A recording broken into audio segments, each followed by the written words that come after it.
Hello नमस्कार दोस्तों, स्वागत है आपका अपना YouTube channel Ramvilas study point पे। आज मैं आप लोगों के बीच कोशिका के संरचनात्मक संगठन के बारे में बताने जा रहा हूं। इसके पहले के वीडियो में हम लोग कोशिका के क्या है और कोशिका कितने प्रकार के होते हैं, ये सब की जानकारी हम लोग प्राप्त कर चुके हैं।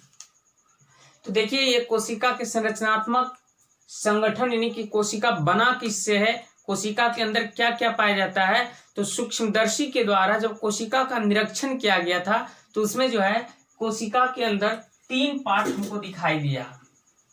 ये प्लाज्मा झिल्ली या कोशिका झिल्ली, जिसको सेल मेम्ब्रेन या प्लाज्मा मेम्ब्रेन के नाम से जाना जाता है। उसके बाद में हमने न्यूक्लियस के बारे में पढ़ेंगे, केंद्रक। उसके बाद हम पढ़ेंगे साइटोप्लाज्म या फिर ये साइटोप्लाज्म या कोशिका द्रव्य के बारे में पढ़ेंगे। चलिए हम बारी बारी से इसकी चर्चाएं करते हैं और आपको हम समझाने की कोशिश करते हैं।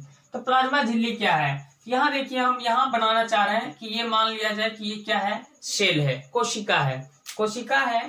और कोशिका के सबसे बाहरी एक पतली झिल्ली होती है। कोशिका के बाहर एक पतली झिल्ली होती है जिसे ही कोशिका झिल्ली या प्लाज्मा झिल्ली के नाम दिया गया है। तो कोशिका झिल्ली या प्लाज्मा झिल्ली क्या है कि कोशिका के बाहर पतली मुलायम एक परत होती है, झिल्ली होती है, जिसे हम क्या कहते हैं, प्लाज्मा झिल्ली या कोशिका झिल्ली के नाम से जाना जाता है। प्लाज्मा मेम्ब्रेन या सेल मेम्ब्रेन के नाम से जाना जाता है। तो वही लिखा है कि कोशिका के बाहर के बाहर सबसे बाहरी परत जो बाहरी पर्यावरण से उसे क्या करने का काम करती है, अलग करने का काम करती है। बाहरी पर्यावरण से अलग करने का काम कौन करता है, प्लाज्मा मेम्ब्रेन या प्लाज्मा झिल्ली करता है। और एक चीज जानेंगे, इसे वर्णात्मक पारगम्य झिल्ली भी कहा जाता है। क्यों कहा जाता है वर्णात्मक पारगम्य झिल्ली? ऐसा क्वेश्चन पूछता है कि प्लाज्मा झिल्ली को या कोशिका झिल्ली को वर्णात्मक पारगम्य झिल्ली क्यों कहा जाता है? क्योंकि ये क्या करती है कि ये जो है पारगम्य होते हैं, अर्ध पारगम्य होते हैं ये प्लाज्मा झिल्ली। कुछ ऐसे भी पदार्थ होते हैं जिसे बाहरी पर्यावरण से अंदर आने देते हैं, कुछ ऐसे पदार्थ होते हैं जो कि अंदर से बाहर जाने देते हैं, जैसे O2 और CO2। O2 और CO2 का जो आदान प्रदान होता है ये जो है प्लाज्मा झिल्ली के कारण ही होता है, ये लचीलापन होता है। और यहाँ लिखा हुआ है कि इसे वर्णात्मक पारगम्य झिल्ली क्यों कहा जाता है, क्योंकि ये सभी पदार्थों को ये अंदर आने जाने नहीं देता है। जो उपयोगी पदार्थ है उसे अंदर आने देता है, जो अनुपयोगी है उसे अंदर से बाहर कर देता है। और जैसे कि यहाँ लिखा हुआ है CO2 और O2, ये जो है विसरण क्रिया के द्वारा अंदर और बाहर होता है। समझेंगे इधर कि क्या है, समझेंगे कि विसरण प्रक्रिया किसे कहते हैं। तो विसरण क्रिया किसे कहते हैं, दो भिन्न गैसों के अणु एक दूसरे में जब समाहित हो जाते हैं, एक दूसरे से मिल जाते हैं, इस प्रक्रिया को क्या कहते हैं हम, विसरण प्रक्रिया। जैसे कि आप लोग देखते होंगे किसी घर के एक कोने में अगरबत्ती जब जलाते हैं तो क्या होता है, अगरबत्ती जब जलाते हैं तो अगरबत्ती के अंदर के अणु वायु के अणु से क्या होते हैं, आपस में मिल जाते हैं, स्वतः मिल जाते हैं। यह प्रक्रिया ही क्या कहलाती है, विसरण प्रक्रिया। और क्या होता है कि अगरबत्ती के अणु वायु के अणु में मिलकर ये पूरे कमरे को क्या करता है, सुगंधित करने का काम करता है। ये विसरण प्रक्रिया के द्वारा, अर्थात कहा जाए कि ये गैसों का जो आदान प्रदान करते हैं पेड़ पौधे, यह किस प्रक्रिया के द्वारा, विसरण प्रक्रिया के द्वारा। क्वेश्चन पूछा जाता है कि पेड़ पौधों में या फिर ये किसी भी गैस का जो आदान प्रदान होता है ये विसरण प्रक्रिया के द्वारा होता है।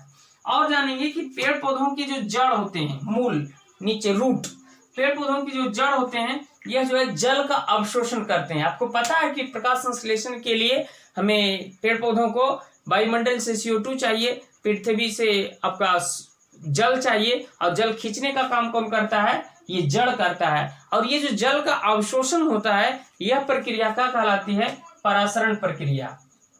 ये कोई जब तरल पदार्थ का आदान प्रदान होती है परासरण प्रक्रिया होती है, और गैसों का आदान प्रदान के लिए विसरण प्रक्रिया जिम्मेदार होते हैं।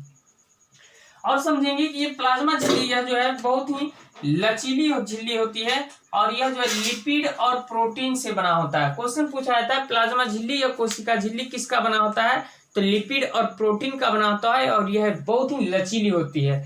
लचीली होने के कारण ही कई एक कोशिकीय जीवों के लिए ये उपयोगी होते हैं। जैसे कि आपको पता है कि अमीबा, ये देखिए अमीबा का तो कोई ऐसा निश्चित आकार नहीं होता है, लेकिन हम बनाए यहाँ कि अमीबा है। अमीबा क्या करती है, अपने भोजन को कैसे बाहरी पर्यावरण से प्राप्त करने की कोशिश करता है, जिसको हम लोग क्या करते हैं, ये क्या करती है अपने ही गति से, क्योंकि एक कोशिका से ये बना होता है और ये क्या करता है अपने धीरे धीरे आगे बढ़ता है और इसको जो क्या करता है अपने अंदर इसको समाहित कर लेता है इस भोजन को बाहरी पर्यावरण से। तो ये किसके लिए ये क्यों होता है, क्योंकि ये इसके जो झिल्ली होती है लचीली होती है और यही गति करते रहता है। और इस प्रक्रिया को हम क्या कहते हैं, एंडोसाइटोसिस प्रक्रिया। एंडोसाइटोसिस प्रक्रिया क्या है, एंडोसाइटोसिस प्रक्रिया कि कोई भी एक कोशिकीय जीव बाहरी पर्यावरण से, एक कोशिकीय जीव बाहरी पर्यावरण से, ये खास करके अमीबा के बारे में हम बता रहे हैं कि बाहरी पर्यावरण से भोजन को ग्रहण करता है। इस प्रक्रिया को हम एंडोसाइटोसिस भी कहते हैं। कोई दिक्कत क्या, ये हम जाने। अब समझते हैं एक और पॉइंट है कोशिका भित्ति। सेल वाल क्या है, कोशिका भित्ति या सेल वाल। ये कोशिका भित्ति जो है सेलुलोज का बना होता है। क्वेश्चन पूछा जाता है कि कोशिका भित्ति किसका बना होता है, सेलुलोज का बना होता है, जबकि कोशिका झिल्ली लिपिड और प्रोटीन के बने होते हैं। और एक चीज बता दें, ये प्लाज्मा झिल्ली या कोशिका झिल्ली सभी प्रकार की कोशिकाओं में पाए जाते हैं, पादप कोशिका और जंतु कोशिका में, जबकि ये कोशिका भित्ति केवल पादप कोशिका में पाए जाते हैं। पादप मतलब पेड़ पौधों की कोशिकाओं में पाए जाते हैं। और यह जो है कोशिका के सबसे बाहरी कठोर परत है, मजबूती परत है, क्योंकि यह किससे बना होता है, सेल्यूलोज का बना होता है। और ये पेड़ पौधों को सहारा प्रदान करने का काम करता है। सबसे बाहरी कठोरतम पदार्थ है यह, और ये केवल पादप कोशिका ये पाया जाता है।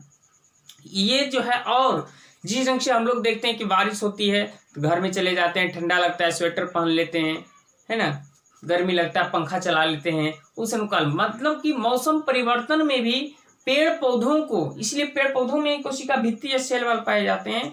ये जो है मौसम परिवर्तन में पेड़ पौधों को उस अनुकूल में सहन प्रदान करने का कार्य भी कौन करता है, सेल वाल या कोशिका भित्ति करता है। तो ये उम्मीद है कि आपको समझ में आ गया होगा। अब हम लोग क्या करते हैं, इसको मिटा देते हैं और समझेंगे किसको, केंद्रक के बारे में।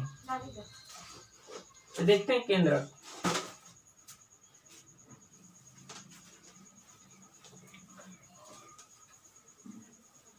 देखिए केंद्रक किसे कहते हैं, हम आपको पहले भी बता चुके थे केंद्रक के बारे में। केंद्रक का खोज रॉबर्ट ब्राउन ने 1831 में किए थे।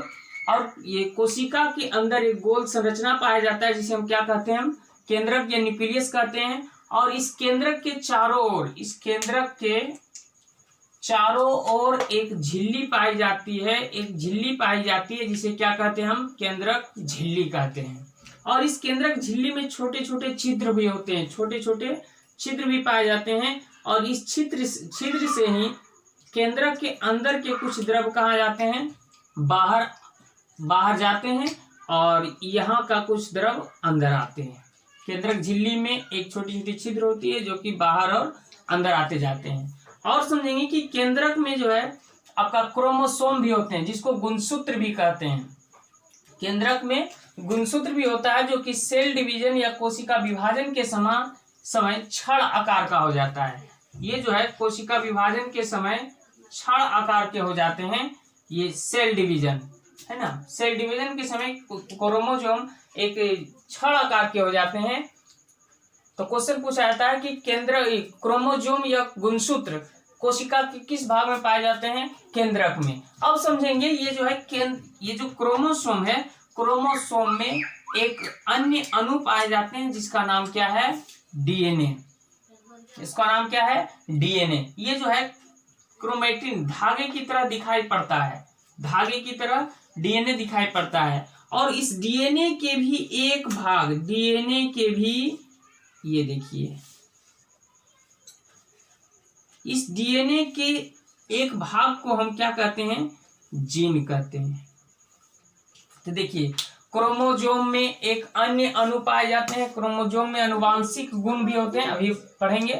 तो क्रोमोसोम में एक अन्य धागे नुमा संरचना के जैसा दिखाई पड़ता है जिसे हम क्या कहते हैं, डीएनए कहते हैं। और डीएनए को भी और बारीकी से देखा गया तो डीएनए की एक क्रियात्मक खंड है, क्रियात्मक इकाई है, जिसका नाम क्या है, जीन है। तो समझ में आया कि नहीं। क्रोमोजोम में एक धागेनुमा संरचना जैसी जो आकार होता है उसको क्या कहते हैं, डीएनए। और डीएनए की एक क्रियात्मक खंड या क्रियात्मक इकाई को क्या कहते हैं, हम जीन कहते हैं। इस डीएनए का पूरा नाम होता है डीऑक्सी राइबोन्यूक्लिक एसिड। इस डीएनए में क्या होते हैं कि आनुवांशिक गुण पाए जाते हैं जो कि माता पिता से उसके अगली संतान में या अगली संतति में जाता है। यहाँ लिखा हुआ है कि क्रोमोजोम में आनुवांशिक गुण होते हैं जो माता पिता से डीएनए अणु के रूप में अगली संतति में जाती है। और ये जो क्रोमोसोम है, क्रोमोसोम की संख्या मानव में जो है 23 जोड़े होती है। ये हमेशा जोड़े में चलता है। तो मानव में क्रोमोसोम की संख्या कितनी होती है, 23 जोड़े, अर्थात संख्या में कहे तो 46। ये हमेशा जोड़ा में जाता है। ये माता पिता से अगली संतति में ये पहुंचता है। अब समझेंगे कि ये जो क्रोमोजोम बने होते हैं, ये क्रोमोजोम या क्रोमोसोम डीएनए और प्रोटीन के बने होते हैं। क्वेश्चन पूछा जाता है क्रोमोसोम या क्रोमोजोम किसका बना होता है, डीएनए और प्रोटीन का बना होता है। और डीएनए के क्रियात्मक खंड को क्या कहते हैं, हम जीन कहते हैं। यहाँ जैसा कि बताएं कि डीएनए के क्रियात्मक खंड एक भाग को क्या कहा जाता है, जीन कहा जाता है। और क्वेश्चन पूछता है कि किस ये क्रोमोजोम में आनुवांशिक गुण किसमें पाया जाता है, ये आनुवांशिक गुण होते हैं जो कि डीएनए अणु के रूप में अगली संतति में पहुंचता है। और डीएनए जो है और क्रोमोसोम डीएनए और प्रोटीन के बने होते हैं। डीएनए का नाम बता दिए, डीऑक्सी राइबोन्यूक्लिक एसिड। अब समझते हैं थोड़ा सा कोशिका द्रव्य के बारे में। देखते कोशिका द्रव्य। देखिए कोशिका द्रव्य क्या है। ये कोशिका है। कोशिका के बीचों बीच एक केंद्रक है ना। और इस कोशिका में कुछ तरल पदार्थ भी पाए जाते हैं। कोशिका में तरल पदार्थ भी पाए जाते हैं। इस तरल पदार्थ को क्या कहा जाता है, कोशिका में तरल गाढ़े रूप में तरल पदार्थ पाए जाते हैं जिसे क्या कहा जाता है, साइटोप्लाज्म या कोशिका द्रव्य कहा जाता है। और इस कोशिका, देखिए ये कोशिका के अंदर पाए जाने वाले तरल पदार्थ को क्या कहते हैं, साइटोप्लाज्म कहते हैं। लेकिन ये कोशिका द्रव्य और केंद्रक को अगर समाहित कर लिया जाए, कोशिका द्रव्य और केंद्रक, इन दोनों को जब समाहित किया जाए या केंद्रक और कोशिका द्रव्य, इसको जब मिला देते हैं इसका नाम हो जाता है जीव द्रव्य। केंद्रक और कोशिका द्रव्य को मिलाकर क्या कहा जाता है, जीव द्रव्य नाम दिया जाता है। और इस जीव द्रव्य का नाम सबसे पहले कौन दिए थे, कल पिछले वीडियो में बताए थे, जेई पुरकिंजे साहब ने दिए थे 1739 ईस्वी में, जेई पुरकिंजे साहब। तो केंद्रक और कोशिका द्रव्य के बारे में, केंद्रक और कोशिका द्रव्य को अगर मिला देते हैं तो इसका नाम क्या दिया जाता है, जीव द्रव्य, जिसका नाम जेई पुरकिंजे साहब ने 1739 में दिए थे। अब समझते हैं कोशिका के अंदर कई प्रकार के अंगक भी पाए जाते हैं, कई प्रकार के विशिष्ट घटक होते हैं। कोशिका के अंदर कई प्रकार के विशिष्ट घटक भी होते हैं जिसे क्या कहा जाता है, कोशिकांग कहते हैं या कोशिका के अंगक कहा जाता है। तो कोशिका के अंदर कई प्रकार की एक विशिष्ट घटक होते हैं जिसे कोशिका अंगक कहे जाते हैं। और ये कोशिका अंगक कार्य करने के लिए जिम्मेदार होते हैं। इसी के अंदर हम लोग पढ़ेंगे कि इंडोप्लाज्मिक रेटिकुलम क्या होता है, गोल्जी बॉडी क्या होती है, और फिर ये आपका माइटोकॉन्ड्रिया क्या है, प्लेस्टिड क्या है, राजधानी क्या है। इसी तरल पदार्थ में सभी तैरते रहते हैं, इसी तरल पदार्थ में ये उपस्थित होते हैं कोशिका के अंदर। तो नेक्स्ट वीडियो से हम लोग पढ़ेंगे कोशिका अंगक के बारे में, जिसमें कि एंडोप्लाज्मिक रेटिकुलम यानी अंतर्द्रव्य जालिका क्या है, ये आपका माइटोकॉन्ड्रिया क्या है, प्लेस्टिड क्या है, इस सब की जानकारी हम लोग प्राप्त करेंगे। तब तक के लिए मिलते हैं हम नेक्स्ट वीडियो में। जय हिंद, जय भारत।